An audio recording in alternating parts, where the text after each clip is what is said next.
here. I'll be right there. Well, I don't know if I should keep this. Where did I put my water?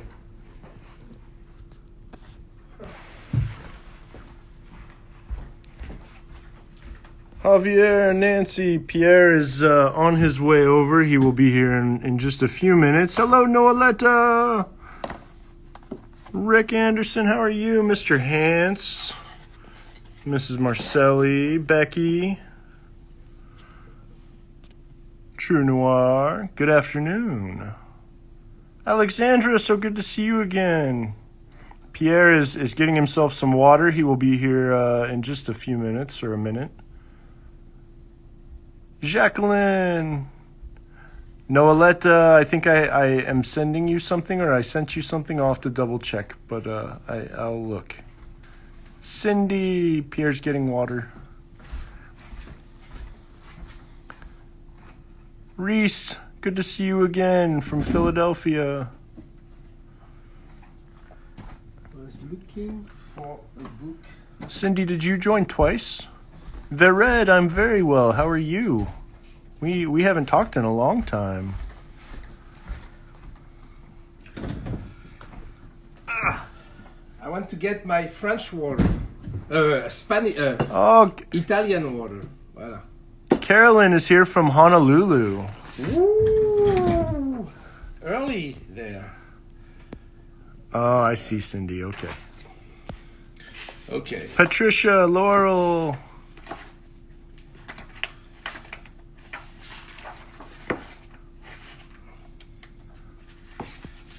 For people who I don't say your name when you come on, just so you know, I don't see all of the names because they if multiple people join at the same time. So I apologize if I do not greet you, but I wish to, just so you know. Valerie, so good to see you again. Bonjour, Valérie. Woo. Up. Just so you know. Valerie, so good to see you again. Oh, and Pierre just joined us, sitting right across the table. He's just joined in. Yeah. Just to see, even though there is that little disconnect. Voilà. Maybe I'll do a little watercolor. So you tell me, Andrew, when it's time to go. Andrew is the MC with Cindy. All right. MC Andrew and MC Cindy. That's our DJ names.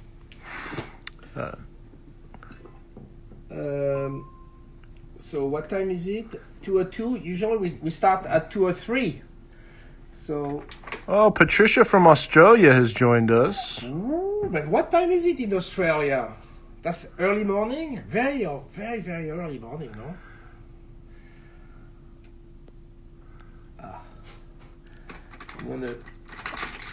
Hello from Oxford, Mississippi. Wow. It's so good to see where everybody's joining us from. We love that. Hi, Joe. Okay. So, I hear a few familiar names. I heard even Vered was here. Vered, Vered, who actually was telling me one year how she was very impressed with Laurin's workshop at the Gold Coast. But bonjour Vered, and Vered, are you back home? Or are you still traveling all across? I don't know, it sounds like she did a world road trip with her family. Rick Anderson is joining us from Clinton, Mississippi. We have Becca from Houma, Louisiana. Patricia from Australia said that it is 7 a.m. there, by the way. Ooh, wow. We made you wake up early.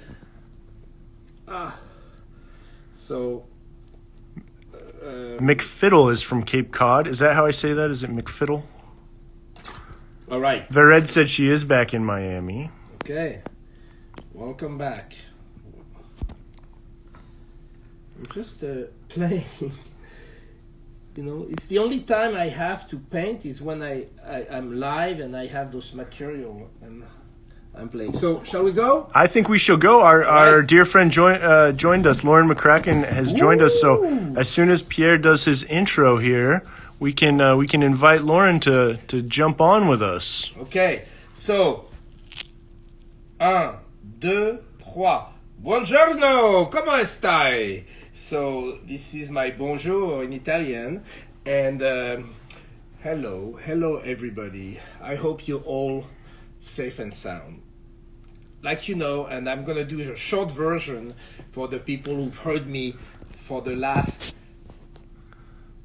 22, almost 23 weeks. Every week I'm here. I started because we were all on mid-March, we were all confused, didn't know what to do, so we decided with Andrew that we would speak, and here we are. 158 days, all confined, and that's where we saw art being essential, because art is good for you, it's good for the world, and whether it was regarding the pandemic, the virus, whether it's because of the uprising, because of injustice, today here in California, all around us, you know, we are here in Northern California, in Novato, Marin County, just a few miles north. We have a lot of fires. So we are on the siege of fires. So we're going things, problem, issues, crises, and art is still here. Art makes you stronger, creative, happy, is good for the community, it's good for the creativity, it's good for the focus, it's good for your health, it's good. Art is a winner. So please share art with your community. We've been very, very good, also giving art supplies and all that. So I'm not going to repeat everything.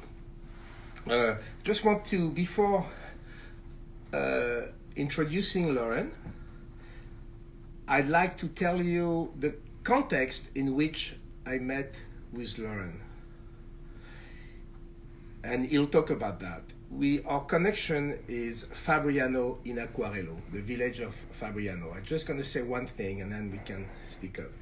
Imagine in the Middle Age, in 1264, talking about 756 years ago, the creation of paper, the way you know it, Western paper, started in that village. It had changed the world. You know, it's like the Silicon Valley of the Middle Age.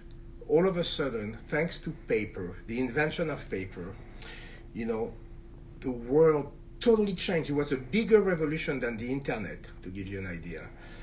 Because all of a sudden, whether it was for religious reason, for political, royal reason, for love, for business, for art, for sharing, for communication, it was a major, major breakthrough. And for all those 750 years, many things we invented. One of it was art paper. We could claim that probably Fabriano invented the concept of having a paper that can withhold water, so in some sort of watercolor paper. So that's through that connection, and Laurin's going to talk to you about Fabriano in Acquarello. On that note, I would please welcome Laurin, the master of watercolor. Well, we have to invite. So, mon ami Laurin, you know, while it's coming, maybe I should paint a little bit. I was looking, you know, we published a movie a little video we did a couple of years ago where he had a painting, and I wanted to find it and I couldn't find it, but he will probably show it on his. Okay. Something. All right. Am I with you there? You are here. All right. Buongiorno. Hello. Buongiorno, Pierre. I'm always fabulous, and it's always great to be where I can see you and we can talk about watercolor and all the great things that go into making watercolor such a special medium for all of us. Yes. So, Laurin, first of all, thank you for coming here. I think a lot of people are very anxious to listen to you and to listen to your experience and on watercolor and your master technique and all that. But before we go there, if you don't mind, tell us briefly, because you know we are live and we have limited time, but how did you get to becoming a watercolorist, so great watercolorist, when in my recollection you had an amazing career in architect, marketing and all that? You on top of your world, of your career, and then something happened. Can you share with us what inspired you and what happened? Oh, Pierre, you're so good. You just lead me to my favorite story. I was working in Washington, D.C., and I had some time on my hands, and I was actually living in Alexandria, Virginia. And if you've been to Alexandria, Virginia, you know, down on the waterfront on the Potomac, there's an old torpedo factory. And it is now art galleries. Mm-hmm. And they have a small art institute there. And they teach watercolor. And so when I was in college, I didn't take watercolor. I ended up taking a print course. So I thought, you know, maybe I should, at age 60, maybe I should learn how to watercolor. So I took a class there, and it just came so naturally to me. It's like I'd been doing it all my life. I think I was born drawing. I could always draw, and that's always been, and that's one of the reasons I started to be an architect. That was before I learned that architecture had a lot to do with science and math and all kinds of other things. But when I first started watercoloring, I was like most watercolorists I know out there. We're just alone in our studio, and you think what you're doing is pretty good, but you really don't know, because there's nobody you can talk to whose opinion you really appreciate. And so what I started to do is I started taking my little watercolors and I started submitting them to the Watercolor Society competitions. And I started getting in. And I was just amazed. And I said, well, maybe these are better than I thought they were. And so I kept trying harder and harder to make them better. And pretty soon I was winning awards. And so I started just to reach out and talk to some of the great watercolorists. You know, I'm a pretty shy and retiring guy.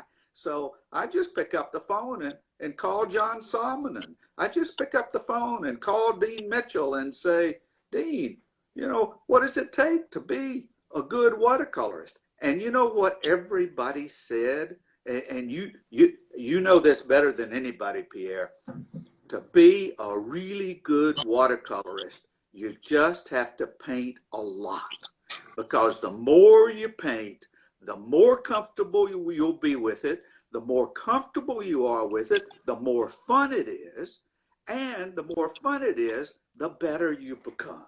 And Pierre has reinforced this in our few years of friendship. One of the things I know about Pierre is that he believes that he represents the best watercolor products in the world, because the people that use them and use them well and really concentrate on using them well just have a great time doing fine art. Is that right, Pierre? Yes, but it's like most things, sports, any kind of music, any kind of skill, craftsmanship. You know, it's like people who play piano. They need to play piano every day to continue to improve or to keep their skills. Same thing in art, you know, drawing should be something like a everyday prayer. An artist's prayer should be drawing every day, all the time you see something. Right. So yes, I agree with you 100%. And yes, of course, I'm very proud about when I know some I know, some I know about people who've used our product. So yes, I feel very proud that our product have been used by the greatest master painter, contemporary and way back, you know, from Michelangelo, Da Vinci, then to the French Impressionists, Cézanne, to now you, the master contemporary. So yeah, I'm very familiar with that. I mean, I'm very lucky and proud of that. But there's also something with that. I would like to say it's not because you practice every day and you're trying to learn the skills, the technique, that sometimes you can also let go, you know, and not follow the rules. And watercolor is beautiful because the water sometimes does the work for you. Not so much in your technique, Laurin, because you are much more precise, and we'll get to that. But watercolor has also that aspect of uncontrollable. And that's what something is unique about you. You are one of the few watercolorists I know that is able to control the water when most other people let the water run. And both are good. So tell us your secret. Well, as you say that, Pierre, I'm reminded of the great Sargent quote. He said that watercolor is a series of lucky accidents. Yeah. You know, and you flatter me by saying that I have the control. But one of the things I really enjoy about watercolor is the fact that you're never in control.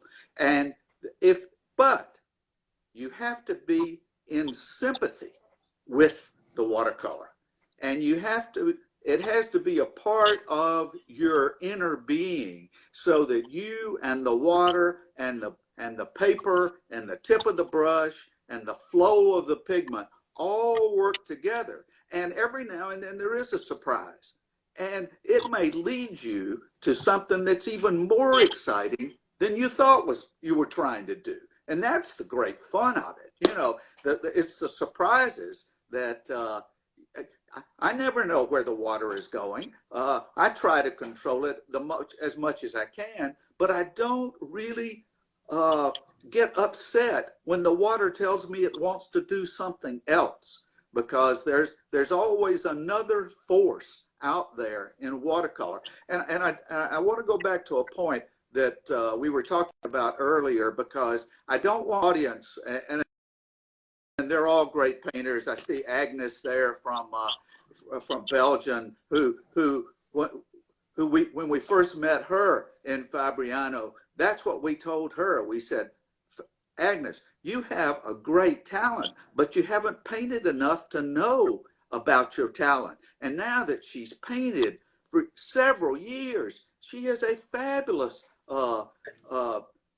aficionado of watercolor. But one of the things that Agnes knew, and one of the things that I had to learn, is there are fundamentals in watercolor. It's not like just picking up a pencil and starting to, if you got to know how to load the brush, you got to know how to do a continuous wash, you got to know how to do a broken wash, you got to know how the brush and the pigment and the water interact. And there are certain rules for that. But as you just got through saying, though, it's you can break the rules. And one of the things that I've tried to do in my art, and it wasn't a real conscious decision, it's just the way it turned out, is I don't paint like most other watercolorists. In fact, I wish I could paint loose and in plein air and all that, but I can't, because my training as an architect taught me to see things in a high level of detail.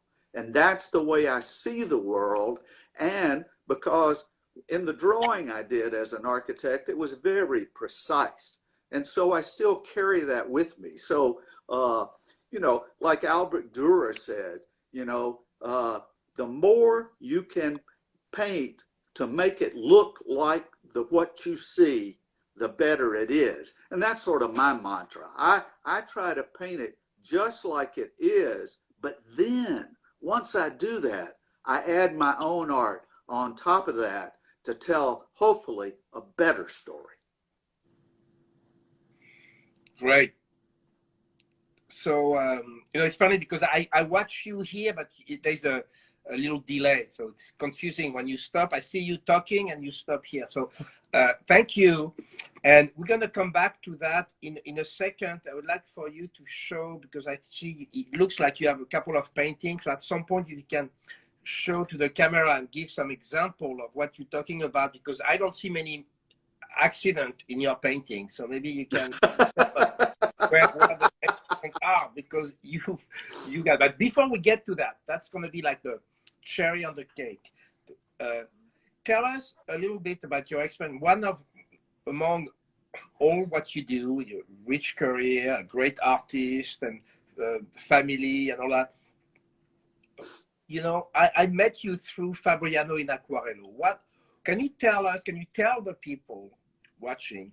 Because I realize few people understand that phenomenon about that watercolor festival at Fabriano, the mecca of watercolorists. People from 80 plus countries meet every year. This year was a little challenging. And you are the captain of the American group. So can you touch on that for us and tell us a little Sure. bit what Sure. Yeah.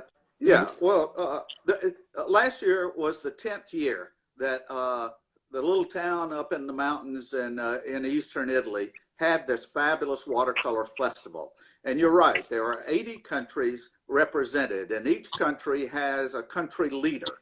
And the country leader has the responsibility to select the best watercolorists to represent their countries. And I've been proud to be for the last 5 years the country leader for the United States. And we have now we've got 53 watercolorists that have participated with us. Each year there are 40 watercolorists that represent the United States, and we try to select those watercolorists that really are the representative of the best what America offers. And it doesn't matter whether they're young or old or male or female or black or white, or we want a mix of everybody that's there. And we've been very successful at it. And to give you a sense of how successful we have been in the United States is the head of the country leader for the French, a really fabulous gentleman, Didier Brat. He comes up to me every year and he takes me aside and he puts his arm around me and he says, Laurin, he says, I hate to tell you again, but once more, you have the best exhibit. And so for the French to admit that the Americans have the best exhibit, I don't think there could be a higher praise from that. And the thing I want to alert everybody is that sometime in the next 3 or 4 months, we are going to bring the Fabriano element onto the internet. And there will be an opportunity to everybody in the world to participate in the Fabriano experience, to learn from all of the experts that give us demos and workshops and all that. So just stay tuned. There's going to be a lot of really wonderful things happening for everybody on the internet. All right. So yeah, we can't wait. In fact, prior to the pandemic, you know, we both Laurin and I were committed. We committed to Anna, I'm back. Founder, director, and we were trying to explore the possibility to do a version in America. And we've been working on that, but obviously with the pandemic, things have been pushed back. And so the idea of doing one virtual, it's very smart. So I can't wait to participate. And in fact, we were both keynote speaker this year. You know, we're supposed to give speak. We had the panel plan and all that was going. We were both flying to Fabriano, but things got pushed back. But I'm sure we're gonna do great virtually until we finally come back. And when we come back to Fabriano, hopefully next year or the year after, whenever it is, it'll be a great party. So. Yeah, absolutely. So, and then tell us now more about your work, because I think I didn't look at all the names, but usually we have a lot of artists and who comes live and who really like to hear from the guest on this art. Can you tell us a few tips about your technique, or since we're talking about Fabriano, sure. You can mention how you came to use the paper you use, or trying to talk to us about your technique, your work, and show us a little bit, please. Well, let me tell you a little story. When I first learned to watercolor, I was really concerned about learning the techniques, and I think that was really, really important. And it gave me a really good foundation for what I paint now. But I painted flowers, and I recommend painting flowers to anybody that's a beginning watercolorist, because flowers have all the aspects that watercolor do. You know, they're colorful, they have textures, they have curves, they have unique details. It causes you to look more closely at what you're painting. And I had won the top prize in the Tennessee Watercolor Society for one of my yellow daylilies, and I was feeling really good about that. And so I went on all the other watercolor sites to see what was winning awards out there. And what I found out is that a lot of painters painted flowers. And one of the things I remembered from my marketing days in architecture was that if you were going to be successful, you needed to differentiate yourself. You needed to find something to paint that nobody else was painting, and then do it really, really well. And so I started painting silver and crystal, and that became sort of my, but nobody was doing silver and crystal at the time. Now a lot of people are painting silver and crystal. You set up a trend. Well, yeah, well, I hope so. I hope so, because it got people to think about other subjects. And so now when I think about things to paint, I try to think of things that other people aren't painting. And quite frankly, I look for things that other people aren't painting because they are too difficult to paint. Because I like a challenge. You know, nobody wants it to be difficult, but I love a challenge. So I find things that challenge me to find a new way to put the paint on the paper to show what those things are. And I have a really good example here, if I could show it to you, Pierre. Yes, please.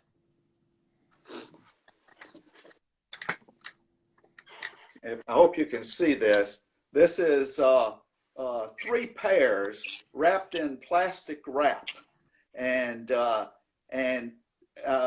couldn't think of anything more challenging to paint than this plastic that was wrapped around these pears, because there is no pattern, there's nothing that repeats itself. Every square inch is a unique entity unto itself.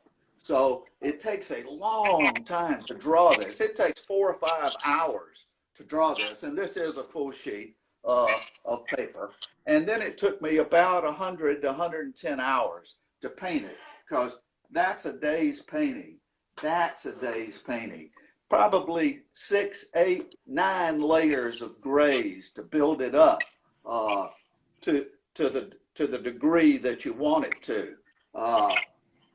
And then, of course, I came in and laid my black background on it to let that subject just rise up out of that background. So if I could give anybody any advice, is find the subject matter that means something to you uniquely, and find a way to paint it so that it tells a story to your viewer, and it tells it in such a strong, compelling way that they have to look at it.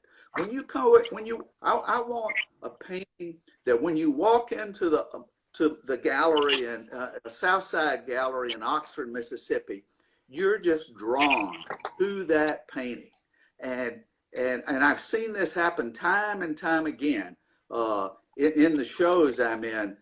If I see somebody walk into the room and they're just drawn to that painting, I say, that's a painting that might sell this week. And so I go up behind that person and I say, are you enjoying this painting? And they said, yeah, this is really terrific. I introduce myself, and then I tell them, ask them, what they see in the painting, because I want them to be able to recognize the story that I'm telling about those things. So if they understand the story, they are drawn to the painting, and they come back 3 days later, they'll buy the painting. So that's my strongest advice to a painter out there. Find something that's uniquely you and paint it really, really well. But when you show this example, you know, you put the bar so high. I think I'm worried that when I look at that, it's like, oh my God, I'll never ever be able to do this. I mean, the transparency, the plastic wrap, and all. You know, so how Well, do you yes, tell but you all not to? but everybody starts from the same base, though, Pierre. Everybody starts painting an apple, and paints an apple 50 times. And in fact, the lady that taught me to paint at the little institute in Alexandria, her specialty was eggs, and you had to paint eggs over and over and over again. And they are an ideal subject to paint in watercolor, because in order to make that ovoid shape into a three-dimensional object, you've got to be able to make that surface of that egg look round.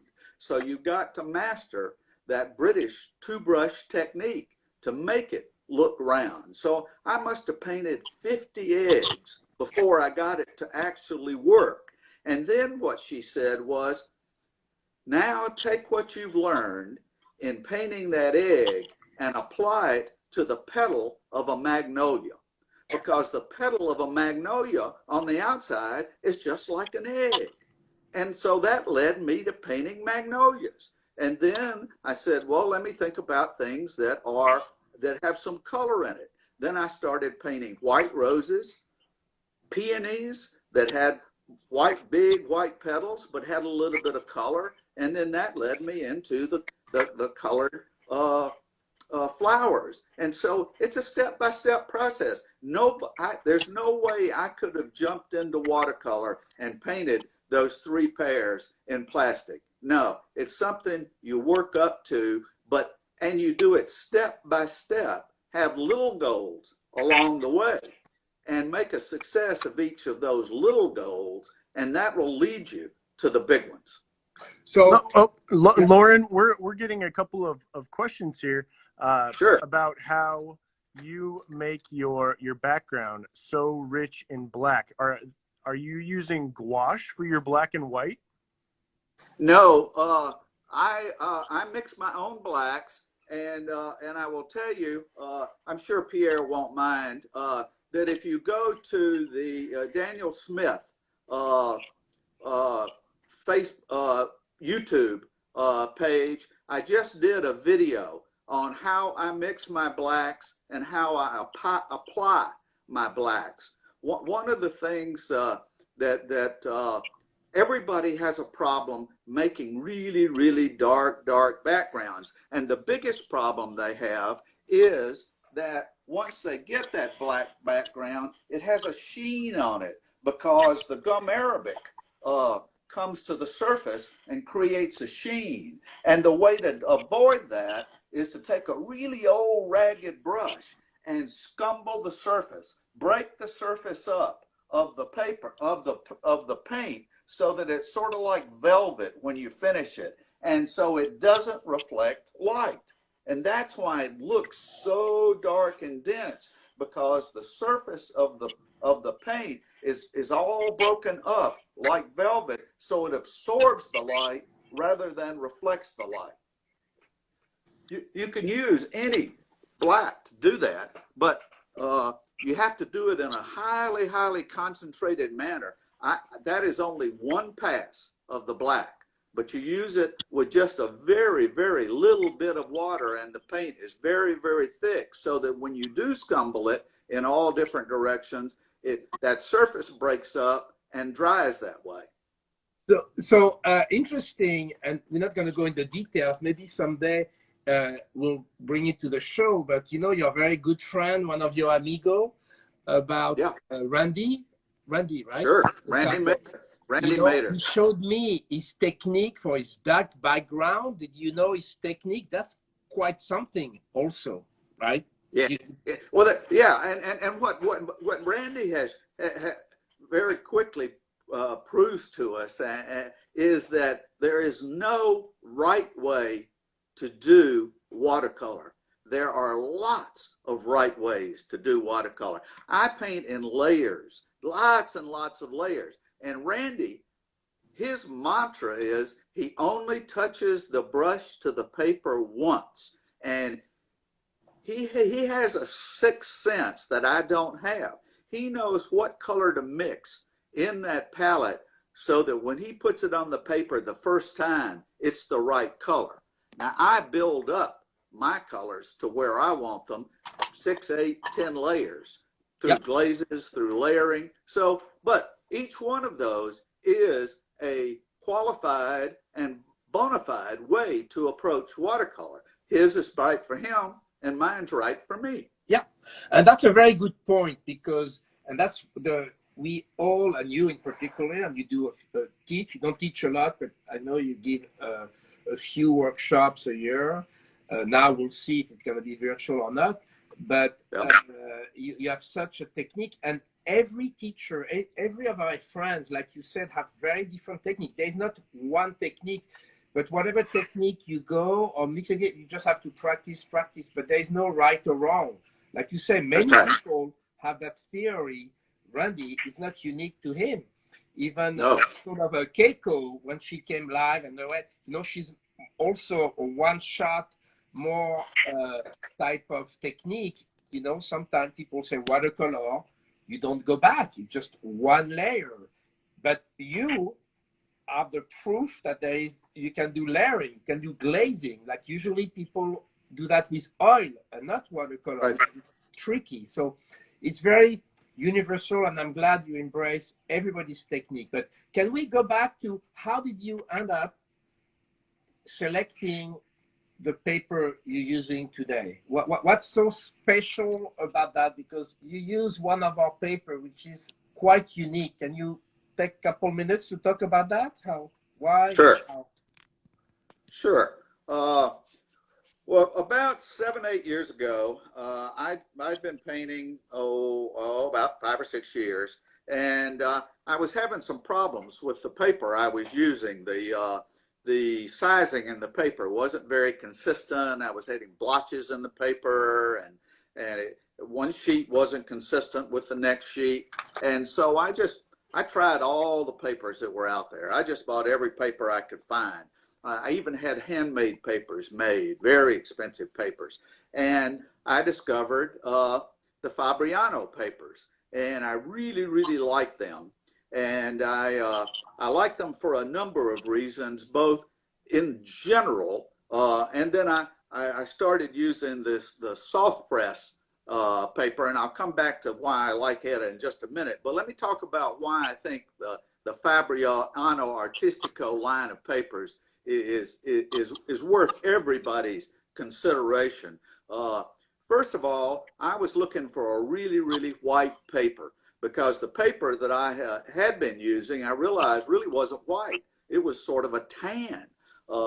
And I was painting these silver and crystal things, and I wanted the highlights in the glass, just like on the plastic of the pears, I wanted them to be starkly white. And so I was looking for the whitest paper I could find. And Fabriano Artistico is a fabulous white paper because it's made, I found out from Pierre and all of his associates, is that it's made from long strand virgin cotton, where a lot of the other papers are made up with chopped up rags and all kinds of other products. The Fabriano Artistico paper is just made with brand new cotton, so it doesn't have to be bleached or anything. It's just stark white. And because it has these long strands of cotton and they're all interwoven into the mush that makes the paper makes that paper really, really strong. You know, I make a lot of mistakes when I paint. And so I'm always having to lift the paint back up or scrape the paint back off the paper. And I love the strength of the Fabriano paper because it can do that. Now, I will caution everybody that I do use the 300-pound paper because of the way I paint and how rough I am on the paper. I don't like to stretch the paper to start with, and so I can just put the paper on my painting board and start painting. I love that. But the 300-pound paper is a tough, tough paper, and it'll stand up to just about every kind of abuse you can. And taking a little tip from Winslow Homer, Winslow Homer had really, really thick paper, probably about 600 or 700 pounds if it was a commercial paper. But when he wanted to put the glint in an eye, he would just take the tip of his knife and cut that glint out of the paper. He wouldn't try to save it with a masking fluid or anything. And so I found that when I miss a little highlight on the tip of the lid of a teapot, I can just take my X-Acto knife and cut the paper and reveal that highlight, put it right back in the painting. And there aren't many papers that you can use that will stand up to that kind of abuse. Now, there are essentially three kinds of types of watercolor paper that most of us use out there. There's hot press, cold press, and only in Fabriano Artistico can you get the soft press paper. The hot press is a fabulous paper, great for plein air painting and for people that want texture and all that sort of thing. Cold press, of course, is the most widely used paper in the world. And the Fabriano Artistico cold press is a great paper. But if you're like I am, and you really want lots of little bitty details, there's nothing that beats the soft press paper. And that's just a product of the felts that squeeze the water out of the mush that when it starts to make the paper. If the felts are rough, then you get rough paper. If the felts are a little smoother, you get cold press paper. If the felts are a lot smoother, you get soft press paper. And so I just don't have to paint up one side of the hill and down the other side. I can just paint straight across. I can do a freehand line right across the page, and it never skips, and it is always continuous. Now, at the same time, it's not like hot press paper, because in hot press, the fiber of the paper is all crushed down, so you can't get water into the paper. But in soft press paper, I can get water down into the paper, so I can get smooth transitions like the edges of these pears, and this transition from the orange to the yellow to the green. These will flow together very, very smoothly because I can get the water into the fibers of the paper and just let it flow and watch the, once you've set that up, you've got the right masking, you've got the right flow of the paint, and you've got the right amount of water in the paper. Heck, the paint and the paper and the water do the work for you. It just let it flow together. Laurin, if I may, you mentioned masking in there, and we did have somebody ask a question. They said they've been having trouble with masking tape on their paintings. Do you have any suggestions for that? Oh, yes. Thank you. That's one of my favorite subjects. I use masking fluid, and I recommend the Daniel Smith masking fluid. But one of the things I do a lot of masking with is tape. And a lot of people try to use artist tape. And artist tape was never made for masking. Artist tape was made for attaching paintings to the back of mat boards when you frame it. I don't know why people think it's a tape for masking things. And of course, any kind of other tape, whether it's Gorilla tape or anything like that, it tears the paper when you take it off of it. So my strong recommendation is to use drafting tape. Drafting tape is what architects and engineers have used for hundreds of years to attach their paper to their boards when they draw. Now, they don't do that anymore because they all have computers, but there is still drafting tape out there. Cheap Joe has it. It's available in almost any art supply thing. Now, if you go into a store and look for drafting tape, it's not going to be in the art supplies. It's an engineering and architectural tool. So go over where the T-squares are and look for the drafting tape. That's where you'll find it. Drafting tape is a low-tack, repositionable tape. And the great thing about drafting tape is that the molecules of the glue are so small and so close together, they won't let water seep under the edges. And all you have to do is, if you're applying the drafting tape, and I just happen to have my drafting tape right here. Good. And I use it so much, I even have this carrier sitting right behind my drafting board. And I put this tape down, and all you have to do, if you're just putting it right on your watercolor paper, is just press it down with the edge of your finger. Now, if you are putting the drafting tape over something that's already been painted, then you've got to push a little harder so that the glue molecules get in between the little granules of the paint that's already there, or you will have creep underneath the tape. But if you just burnish it with the end of your brush for a little ways along the edge, it'll seal it really, really well. I don't have a problem with leakage using the drafting tape. Now, and does the paper you use, does that make an impact on how well the tape works or how well your masking works? No, it works just as well on rough as it does on cold press. Now, if you're just talking about paper in general on the market out there, yeah, there are a lot of papers out there that don't have as sturdy a surface as the Fabriano paper, and when you try to peel it off, you'll rough the fibers that are on the surface of the paper, and you won't be able to come back and paint as effectively in those areas. So you want to use a really high quality paper like a Fabriano paper if you're going to do a lot of masking. So I'd like to go back. So thank you. You know, I learned a lot about tapes. I didn't realize how important was those tape. So I'll double check. I personally don't use tape, but thank you very much. But to go back to the paper, I just wanted to jump back to what you were talking, to clarify a few things, or not clarify, to expand on what you said. So regarding the whiteness, because it's a very important thing, it's something I've worked, you know, when I started with Fabriano now almost 30 years ago.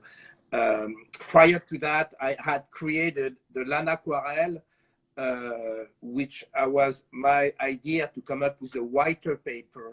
But then after Lana was sold to International Paper, and then you got that, it doesn't exist. Even if you see Lana, it's not the same Lana. The mill is closed, doesn't exist. But I created that concept of having a whiter paper in order to compete with the market leader, which we may not mention the name, but it's a French paper. And we wanted to try to see, so I developed the concept of how we can get to do that. So when I came to Fabriano, it was a blessing because of their history and their knowledge and their capacity to develop a white paper. So there's three aspects of a white paper.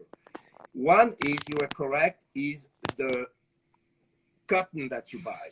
You know, it's a linter, and we buy a higher quality cotton that's from the get-go, long fiber, you know, the quality you use for some fashion and all that. So the sourcing is essential. Many other companies, they buy cotton in bulk and all that. So, and plus we want to be fair trade and environmentally good. Second is we don't use any chemicals. To get a bright white paper, you usually have to bleach it or use optical brightener. The problem with that is when you use those whiting element agent, it's not archival. The yellow will come later, many years later. So it's important. So we develop, that's why we don't call it bright white, we call it extra white, because we develop a technique of steaming. When we get the cotton, we steam, and by forced air, we get all the dirt of the fiber. So that's two things. The third reason, and you touched on it, and one of the reasons I believe I know the paper you are referring to with whom you had the issues of the sizing. The irony is Fabriano invented the concept of gelatin animal sizing. They are the inventor. That's why the first paper to be used for art or with some kind of water media was Fabriano, because we invented that surface. The irony is the company you're referring to is using the old Fabriano technology of sizing. We have since, and when I got into Fabriano, we evolved to a non-animal sizing for those reasons. The reason is because when you use animal sizing, above and beyond also now the vegan trend, people who are vegetarian and all that, but just on the technical level, it's not consistent. It cannot be consistent because it's animal. It's a byproduct from the food industry, and you don't control the supply. It's just whatever it's left over after you process meat or things like that. So you have no control. And since the mad cow disease, it's been even more complicated. So they have a really hard time to control that. And the animal sizing makes it darker. You cannot have a extra white paper when you use animal sizing. It's just not compatible. So these are a few little details about that. And about the surface, the soft press, it's kind of funny because it's a little bit like the post-it story. When we relaunched the Artistico a few years back, I was trying to develop a new texture, the new grain, and then for a cold press. And then they send me those samples of that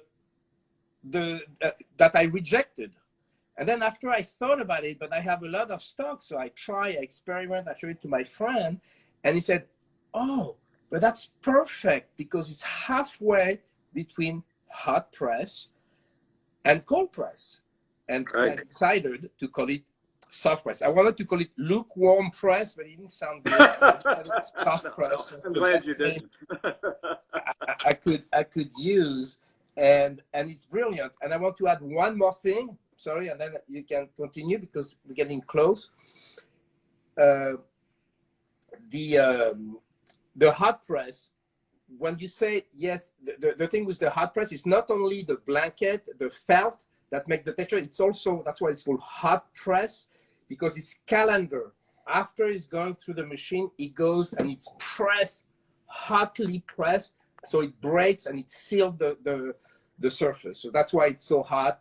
It's so smooth. So, but on that note, I have signs. We're getting.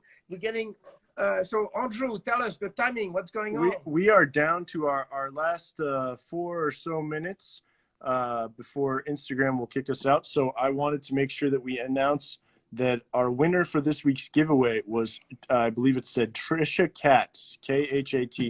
So Trisha, congratulations. Make sure to send us your information. Cindy sent a note out there, so we'll get you your award. All right. So Laurin, I feel like I spoke too much the last 5 minutes, but I want to clarify those technical points. Back to you. You have the last few minutes to tell your word of wisdom, your inspiration. How do all those people going to be able to paint as good as you? well, well, I go back to my earliest, but I'm hoping all those people can't paint as well as I can because I have too much competition anyway. No, I'm teasing because one of the things that all good watercolorists want to know other watercolorists who paint better than they do. Because one of the great things about the watercolor world, it's a world full of sharing.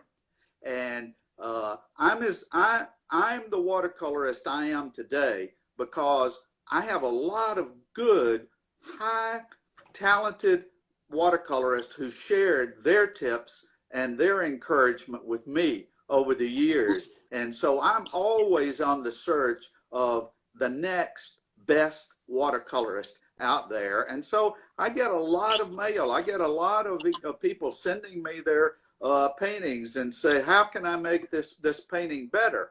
And as I have time, I try to respond to them. And most of the time, it's just people need to look at things more closely. And once they think they've finished the painting, set the painting aside and come back and look at it in a few days and then ask yourself, is that the best I can do? Is there something I can add to that painting to make it better than what I thought it was when I thought it was finished? Is there something I can do to that painting that will help my viewer understand the story I'm telling even more clearly? That's what I would suggest that people need to do. All right. So I think it's gonna close in a few seconds. I just want to say a couple of things real quick. First of all, something Laurin and I have pledged. We are lobbying, both of us, with our group to promote watercolor being more recognized in museum and high gallery and all that. So we're working on some things, and something may have to do with conservation. That's why we've developed, with Rema, some panel, aluminum panels. So the paper is more like a painting, and we're working on varnishes. And so we have a lot, and we'll come back. And something I wanted to clarify also is just for the record, because Laurin is our guest, is my friend. We are partner to promote the watercolor, to promote Fabriano in Aquarello, to promote all this. Is not endorsing, is not paid to love Fabriano. It's really in the bottom of his heart. It's very important to know, because you speak about Fabriano, our product, with so passion and so conviction that sometimes people think that you may have been, on the payroll or something. Can you just reassure people that it's really, you are 100% genuine? Absolutely. I wouldn't say these fabulous things about it if I didn't believe it in my heart and I didn't experience it every day when I pick up my brush. So thank you. So on that note, please try and yes, practice paint. I love, you can practice as much as you want, because then you use more paper. No, kidding. So please, like the musician, he does, the piano every morning. Do your watercolor every day. Have fun and enjoy. Share your art. And on that note, go paint! Woo! Go paint! Woo! Bravo! Merci, Laurin. Have me back sometime. Yes, of course.